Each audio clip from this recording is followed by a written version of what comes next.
చొప్పదండి నియోజకవర్గంలోని జగిత్యాల జిల్లా మల్యాలం కొడిమ్యాల మండలాల్లో వరి ధాన్యం కొనుగోలు కేంద్రాలను చొప్పదండి నియోజకవర్గం ఎమ్మెల్యే మేడిపల్లి సత్యం ప్రారంభించారు. ఈ సందర్భంగా సత్యం మాట్లాడుతూ ప్రభుత్వం ఆధ్వర్యంలో ఏర్పాటు చేసిన వరి ధాన్యం కొనుగోలు కేంద్రాలకు రైతులు తీసుకొచ్చిన ధాన్యం చివరి గింజ వరకు కొనుగోలు చేస్తామని హామీ ఇచ్చారు. యాసంగి సీజన్ లో రైతులు సాగు చేసిన పంటలు ఎండిపోకుండా ముందస్తుగానే ప్రణాళిక చేసి సాగునీటిని విడుదల చేసి గుంట భూమి కూడా ఎండిపోకుండా సాగునీరు అందించామని గుర్తు చేశారు. తెలంగాణ రాష్ట్రంలోని 90% మంది రైతులకు 2 లక్షల రుణమాఫీ చేసిన ఘనత సీఎం రేవంత్ రెడ్డికి దక్కుతుందని ఆయన పేర్కొన్నారు. ప్రభుత్వం ఆధ్వర్యంలో సన్నవడ్లకు ₹500 చెల్లిస్తున్నామని, గతంలో ఎన్నడలేని విధంగా యాసంగి సీజన్ లో భూమికి బరువైనన్ని వడ్లు వచ్చాయని, ఎన్నడలేని విధంగా కొనుగోలు కేంద్రాలకు ధాన్యం వెలువెత్తిందని, ప్రభుత్వం ఆధ్వర్యంలో ఏర్పాటు చేసిన కొనుగోలు కేంద్రాల్లోనే రైతులు ధాన్యం అమ్మి మద్దతు ధర పొందాలని ఆయన సూచించారు.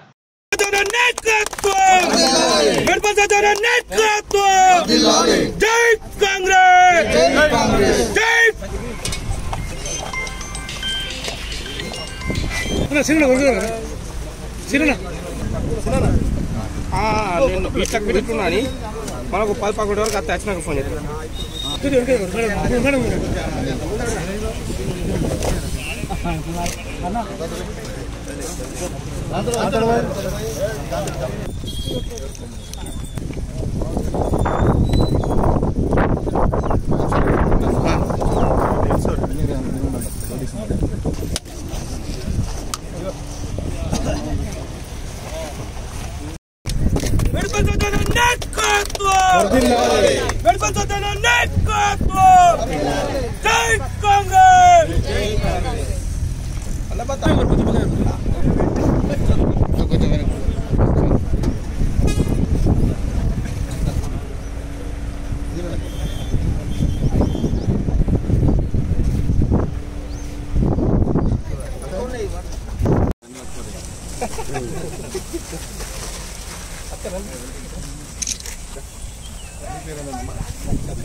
వర్గం మల్యాల మండలంలో వరి ధాన్యం కొనుగోలు కేంద్రాలను ఈ రోజు నుంచి ప్రారంభించుకోవడం జరుగుతుంది.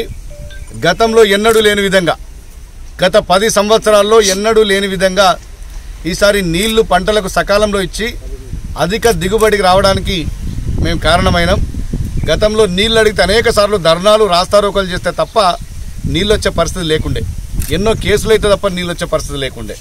ఈసారి జనవరి మాసంలో నీళ్ళిచ్చి ఏ ఒక్క చిన్న ఒక మడి కూడా ఎండిపోకుండా చివరి మడి వరకు నీళ్ళు అందించి ఇలా రైతుల్ని మేము కాపాడుకున్నాం. ఇలా దానికి తగ్గట్టే ఎక్కడ కూడా వరి ధాన్యం కొనుగోలు కేంద్రాలు ఎక్కడ కూడా ధాన్యం కుప్పలు కుప్పలుగా ఉంది. మా ప్రభుత్వం ఫార్మర్ సెంట్రిక్గా రైతు కేంద్రంగా పనిచేస్తూ ఉంది. ఈ రాష్ట్రంలో గతంలో మేము కాంగ్రెస్ పార్టీ ప్రభుత్వం అధికారంలోకి వచ్చినాడు 2004వ సంవత్సరంలో ఈ దేశంలో 72,000 కోట్ల రుణమాఫీ ఏకకాలంలో మాఫీ చేసినాం.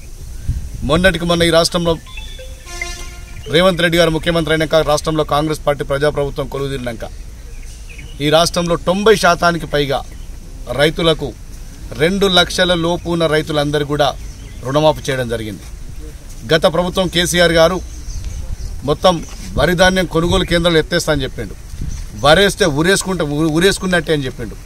ఇవాళ మేము రైతులను ప్రోత్సహించే విధంగా వరి పండించే రైతులకు ₹500 బోనస్ ఇచ్చి రైతులకు అండగా నిలుస్తుంది.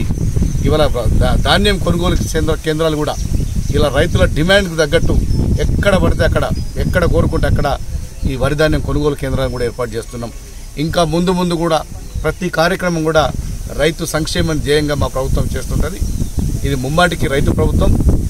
అంతేకాదు ఈ రాష్ట్రంలో 3 కోట్ల మందికి పైగా భారతదేశంలో ఎక్కడా లేని విధంగా ఈ దేశంలో 28 రాష్ట్రాలు 8 కేంద్రపాలిత ప్రాంతాలు ఉంటే ఎక్కడా లేని విధంగా ఇలా సన్న బియ్యం ఇస్తున్నాం.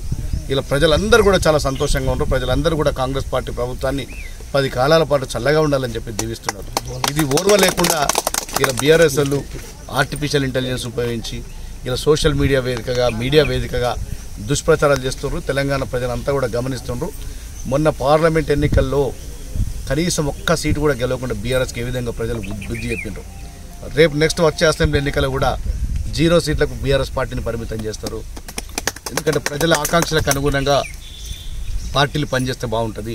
ప్రజల ఆకాంక్షలకు విరుద్ధంగా ఇలా బీఆర్ఎస్ పార్టీ పనిచేస్తుంది కాబట్టి వాళ్ళకి ప్రజలే కర్రుగాల్చి వాత పెడతారు. Thank you.